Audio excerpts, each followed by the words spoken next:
All right, so straight from the factory, this is how your camera is going to come. Now we're going to go over the settings that I use. I'm also going to be showing you how I assign things to custom 1, 2, and 3, which we can get to by tapping on the mode dial there. We're primarily focusing on video today as this is a video camera. And just because I gloss over something in the menus doesn't mean that you don't necessarily need to use it. It just means that I don't personally use it. All right, so let's start from the top. Menu. Right at the top here, we're going to assign our main camera setting to 4K. In this case, I am using XAVC S 4K. Depending on the different options that you use here, this is going to give you different compressions.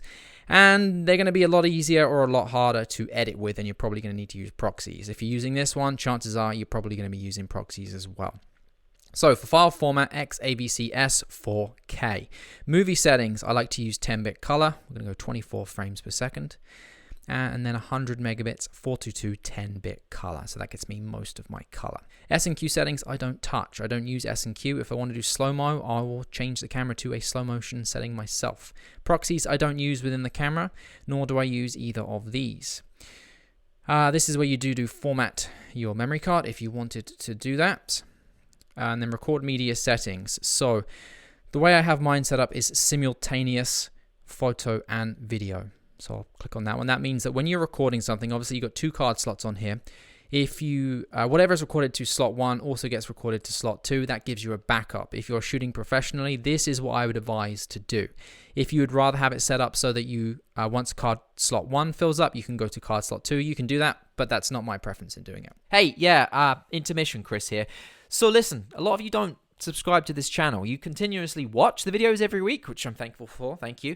But you don't subscribe. So maybe try clicking that button down below. Click that bell too, because it sends you the videos. YouTube doesn't like to send the videos out as notifications. You can be one of the first commenters, and I always respond to the first however many comments before it gets mad down there. There's no commitment. You're not signing up for a contract. Maybe try it. Okay, thanks. Bye. I keep wanting to go and hit this button, which is the menu button on the A7S III. It kind of gets confusing. And then you're prioritize your recording media. Do you want to use slot 1 or slot 2? I mean, I don't know why you'd go with slot 2, but if you wanted to, you could do that right there as well. If you have problems with your memory card, that's where you're going to use recover image database, but the camera will more often than not do that automatically for you. Let's go back here to where we were. So file settings. So what I actually like to do for this is, depending on the camera that I'm using, I will set up the camera's, so when it's recording a file onto the memory card, it will have a name. So in this case, I want the title of the name to be, we're just going to delete this, 2, 1, 2, 3. It's like doing old school texting. FX3. That's what I want. FX3 underscore. Okay. Let's go back. And then back again. Shooting mode. So exposure mode for the camera. Now I've got a little review on this coming out soon, but essentially you want to leave it in this mode right here. Otherwise you lose access to these buttons on the top. So your white balance, your ISO, your iris, and your shutter button, you'll lose access to be able to use those. And I find those are convenient buttons. So leave it on that mode right there. We'll talk about this later and how you can kind of have a workaround for setting up your camera the way I like to have it set up. We don't need to do this right now. We're going to go over custom 1, 2, and 3 in a little bit. Don't touch that. Audio recording, you normally want to, well, you obviously want to have your audio recording on. Bring your levels right down. Bring them down around 17, I find is pretty good for me. Audio out timing is live. Wind noise reduction I have turned off. And of course, I want to see my audio levels. You should as well. Time code. So for time code, honestly, I just kind of leave it as is. I don't use time code. Some people might. I don't. Image stabilization. So I personally like to use active on all the time. And we're going to turn off. We're going to have a setting that we can turn it off in the function menu here. But for right now, I leave it active because this is like the basis of my settings. So all the settings I'm going to assign to custom 1, 2, and 3 are going to be based around the settings that I'm setting up right now. And you'll see what I mean by that in a little bit.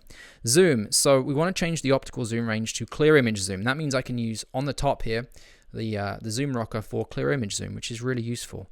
Zoom speed, just leave it as is. shooting display. I like personally to have not the grids. I like to have my markers on. An emphasized recording display, that means essentially when you're recording, I'll show you right now, you're going to get the red box around the outside. If you turn that off, it's not going to have the red box, and you're just going to have that little record symbol and then your tally lights as well. So you would definitely want to use that. The more tally lights you have on, the better, unless you're trying to be conspicuous, just so you can see exactly that the camera is recording. Marker display, this is what I like to personally use. So on, and then I like to have my center mark on as well. So what that means is in the middle, you have your little cross there, so you know where your dead center is.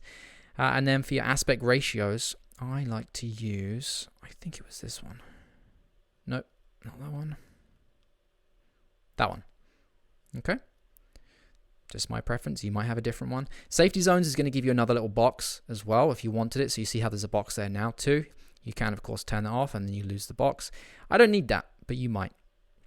If you wanted to see, you can't actually have grid lines on as well, but that would be if you're shooting like photos and you want to have your ruled thirds grid in there too.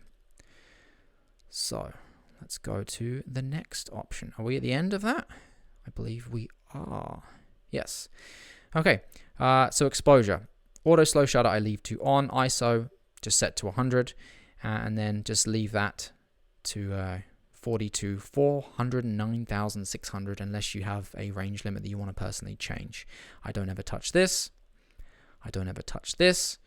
And then white balance, depending on how you have the camera set up. If you want to do your custom white balance, that's where you'll go into here. You'll scroll right down to the bottom, and then you'll right click on one of these custom ones. You click on set, and then you can put something white into the frame. And like you'd put it in front like that, and then you can specify what you want your white balance to run off of, and then it'll change the color temperature for you. So that's where you'd set your white balance. Shockless white balance, that is how quick, if you're using auto white balance, how quickly it's going to change. So do you want it to be a slow change, or do you want it to be a quick change? It's still going to be it's still going to be smooth. It's just you want it to be fast or you want it to be slow. I personally leave it to fast. If it's going to change white balance, I want it to kind of happen quickly. I can try and cut around it in the edit. The slower it is, the harder it's going to be to cut around that. Next setting, color and tone. So we actually just need to turn picture profile off for now. I've been playing around with this recently, and I actually quite like to use this at level 3. Okay, so that's what I personally like to use. This is my dynamic range optimizer. You can't see right now, but you can play around with this yourself. Essentially, it's going to give you a little bit more dynamic range when you're not using a picture profile. So it's a good thing. And then for creative look, I personally use neutral. And now and then I will use S-Cinetone, which is picture profile 11 there, S-Cinetone. But for the most part, I am actually using the creative look neutral, and I'm not going to go over the complete settings. I don't have them to hand, but I will link them above for you, or put them on the screen right here, or show you the video, because I think I've done a whole video on that as well. Zebras, whatever you want to call them, if you want to turn them on, them off, essentially if something is overexposed, it's going to show you, and then you can set the level. I'm not going to be able to show you right now because it's black in the frame right there, unless we can bring this right up. I haven't changed that right. No, we're not going to be able to do it. But this is where you turn your zebras on and off if you wanted to. Now, there are other ways to turn all this stuff on and off, and it's using the function button. I'm going to show you that in a little bit as well. Right now, we're just going to turn them off. Autofocus, manual focus, entirely dependent on what you want to use. I use continuous autofocus. Transition speed, I leave at around 4 or 5. So that's how quick it is going to transition from one subject to another one. You see how it's pulsing in the background there? That's because I'm using the 55mm, and it's pretty far away. Minimum focus distance. So the focus distance is quite large, sorry. And then subject sensitivity, I leave at 5. If you put this, I leave this at 3, right in the middle. If you put it at 5, if it picks up something that's moving, it might jump on that. So I tend to put this down to 3. And then focus area, I always leave out wide. Don't touch that. Don't touch this. Don't touch this. Don't touch this. Face eye autofocus. Honestly, just leave it straight like that. It works great straight out the box for human, unless you're using animals, and you can obviously change it in there. Focus assistant. So the focus magnifier. So that's this button here. So if you want to see, so that will zoom in when you click it. I personally like to use this, but I like to have it set to 4, not 5. And then the time limit is none. So essentially, as soon as I push that, it's going to zoom straight in. If you had it set to 1, that's just your initial focus. So you can still zoom in. It just gives you a box. Then you can pick the area you want to zoom in, and then you tap on it. It's just an extra step. But normally, I like to use it straight at 4 and then no limit. So limit means it's going to time out after 2 seconds or 5 seconds and just go back to basically this view. So that's what I leave that at. Peaking display. So if you want to use focus peaking in manual focus, I recommend it. Turn that on. Peaking, I leave at mid, the level. And then for the color, I always change to red, just because yellow and blue, I mean, if you're filming outside, you're going to have sky. Red's just a little bit easier to see. Even on like skin tones and stuff, you're still going to see red. I don't touch this. I don't touch this, any of this stuff here. I'm not touching. Okay. This is for controlling things like connecting with your smartphone, which is a whole video in itself. So that's essentially where you do it there. You could click on, turn that on, connection, and then that's where you're going to find your connection. But we're not going to do that right now. And then you can send to smartphone from there. This is where if you want to connect your camera to a PC and use it as a webcam, so Sony has a really great app for that now. This is where you do that, and you change the setting. We actually need to turn off control with smartphone first. You can't use control with smartphone and have PC remote function at the same time. So you turn that on, and then you leave that at USB. And now when you plug in the cable into the side, it's going to detect on the computer and it's going to go straight to the app, which is useful if you want to use that. That's how I record all my video for our podcasts, for jumping onto Zoom, that kind of thing. And we leave all this stuff off. You can turn airplane mode on if you want to turn off Bluetooth and everything like that. You'll save some battery life. I've never played around with it. I don't really see the battery life as being a bad thing. And then this is your area or your date. Operation customize. So this is your custom keys. Okay. So for custom keys, what I personally like to do, I don't like to have my wheel here as the shutter speed. I like to change this to my ISO. So when I turn this wheel right here, my ISO is going to change. Focus magnifier I'm leaving as is, and then not set. I want to change this to dial customize, toggle my dial 1, and you'll see why in a second. Oh, we're actually going to set it right now. So this lets you control or pick where you want the dials to control. So on the front, my dial right here, I like to use this for my shutter speed. So let's find our shutter speed. Shutter speed.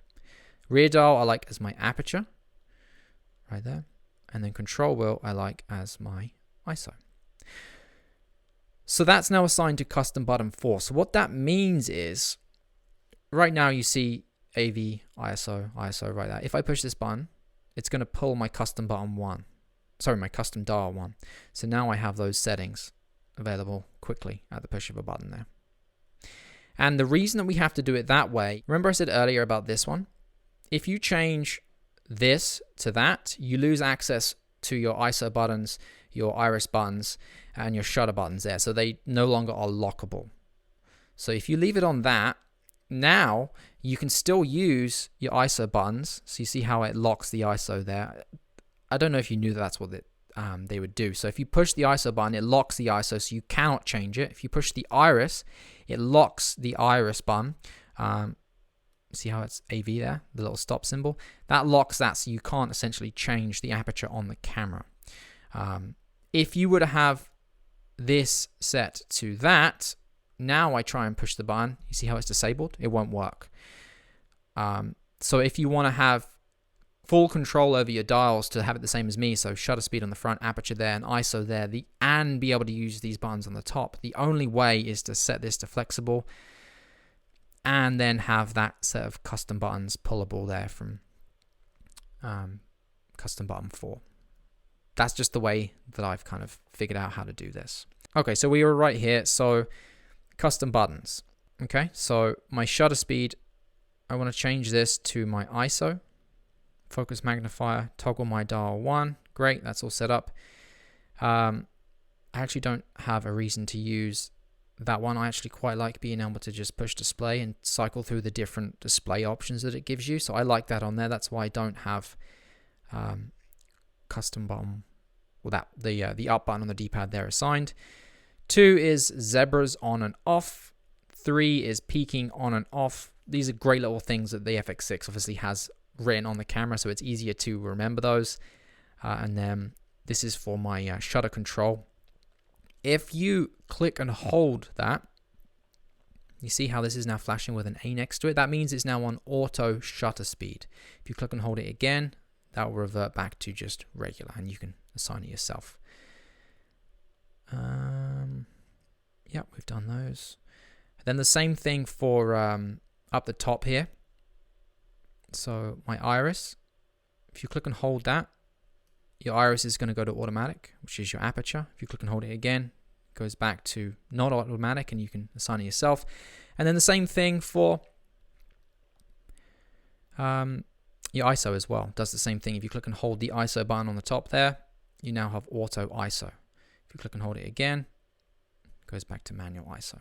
So you might like to use those, you might not, but that's essentially how they work.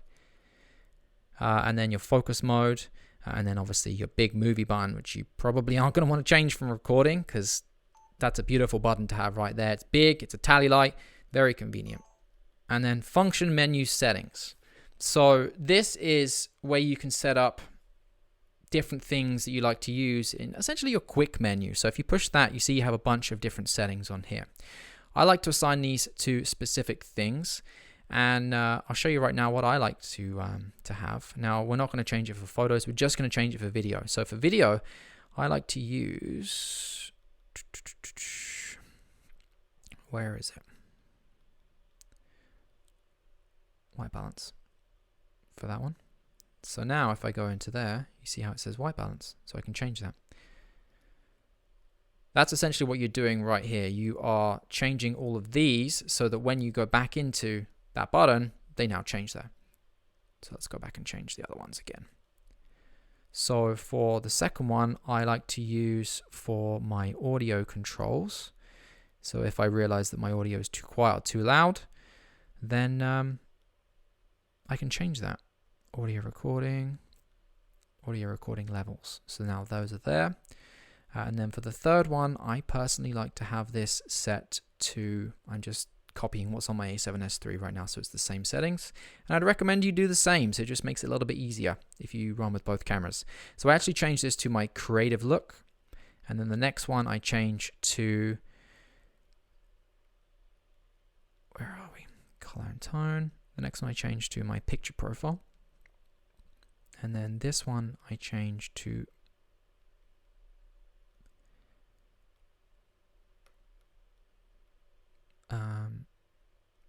focus area. And then on the right here, I actually use this for my zebras. Okay. And then this one I use for peaking. Now, in actual fact, we don't really even need to set like peaking and zebras, because you really do have them on there as well. That's just how I'm copying my A7S III. So what we're going to do is we're just going to go back and we're just going to change this one instead. So what I actually use for this one is steady shot. Okay. And the reason for that is if we're using active steady shot, which we are right now, if I turn this off, you see how you lose that crop there? You don't want that crop sometimes, or if you're on a tripod or if you're on a gimbal, you don't want to use steady shot. You need that extra field of view. So just having that to hand right there means I can quickly turn that on and off just with a couple of button pushes. And then really with the rest of these, like I don't really even need them now. Just the big one, honestly, is that one, and my white balance. Occasionally I'll be changing these as well. But you can set these up to whatever you want. That's just what I have my A7S III set up to. With all the custom buttons you have on this, you really don't need everything in there, to be honest with you. All right, let's go to... we have everything turned on here for this. So this is your display. So when you're pushing up on the display there, it cycles through all the different options that you have. we're going to leave that as is, recording with shutter. So if you wanted to use your shutter button to record, you could, but I mean, you've got a big record button there, so you don't really need it, to be honest with you. Dial customize. So this is the dial that I set up earlier. Remember how I set custom button 4 to those settings right there? So you see number 1 is assigned to that. So if I push 4, it brings those settings up. That's basically all that does there. So we don't need to change that because we've already done it. Dial setup, I have my, I want my front as TV and my rear as AV. So that front will be shutter, my rear will be aperture. But here's a funny quirk with this camera. That won't work. You see how it still changes that? The only way around that is to go and change that setting. I'm not going to go into it again, but the setting I showed you earlier, or have number 4 assigned. And now it lets me have exactly those dial settings which I have on the A7S3. It's a weird little gimmick, well not gimmick, quirk I guess, but yeah, that's the only way to be able to use these buttons and have the same control where the rear dial is aperture, the front dial is shutter speed, and the D-pad ring there is my ISO. The only way is to assign that silly custom set of dials there. We're going to leave this as normal. If you wanted to reverse the dials, so right now if we go down, the ISO goes down. If we go up, the ISO goes down. If for some reason you like to change that, you can reverse it and then it will just do the reverse. But again, it's not going to do it right now. We'd have to change it to that on. And you see how now I'm going down and it's actually going up. So that's how the reverse will work, but I leave it as normal. I don't know why you'd change that, but you might want to. And then touch operation, I leave as is. I don't change any of this straight out of the box. I find it works great. Monitor brightness, I like to change this to sunny weather. I like it to be brighter. Obviously, you don't have the EVF with this, so you're going to be following your... we've gone past it there. We're going to be following our histogram to make sure that things are exposed properly, and then looking at everything along the bottom here as well. But make sure you use sunny weather. This is going to make the screen brighter than it typically is, so don't just go by what the screen shows you. Make sure you are following your histogram. Okay. Display quality I set to high as well. And then if you use S-Log, this is where you'd want to turn this on. So it's going to give you an indication of what it could look like after you've graded it. Okay. Auto review. If you were to take photos, turn that on there too. Power save time. So what this is going to do is turn the camera off. I love that straight out of the box on this, they have this turned off. On the A7S3, it's turned on to like a minute or something, so the camera turns itself off. You should be turning the camera off yourself, really, if you're not using it. So just leave that off. And then auto power off temperature. Always change this to high. Your camera might potentially overheat if you have that to low, or to standard, sorry, but we're going to turn it to high. I've never had any issues with the A7S3. I was recording with 2 hours for this last week in 4K, no issues whatsoever, so leave that to high. And then what else have we got here? We're not touching that right now. We're not touching that. And then HDMI resolution, leave that to auto. If you want to record with an Animus Ninja and on the camera at the same time, this is where you'd have this turned on. Otherwise, it's just going to record to the Ninja 5 and not to the memory card if you have it turned off. I would leave that on, to be honest with you. But if you need to record RAW, that's how you do it. And then you go down to RAW output on, providing you're using the Animus Ninja. But we're not doing that, so we're going to turn that back to on there. So now it's recording to the camera's memory card and the Ninja 5 if we had it turned on there. Okay. Don't touch any of these other things. HDMI info display on. So that's where if you're using a Ninja 5, you want to record your menus, you'd have that turned on. If you turn that off, then you're not going to get your menus there. And control for HDMI.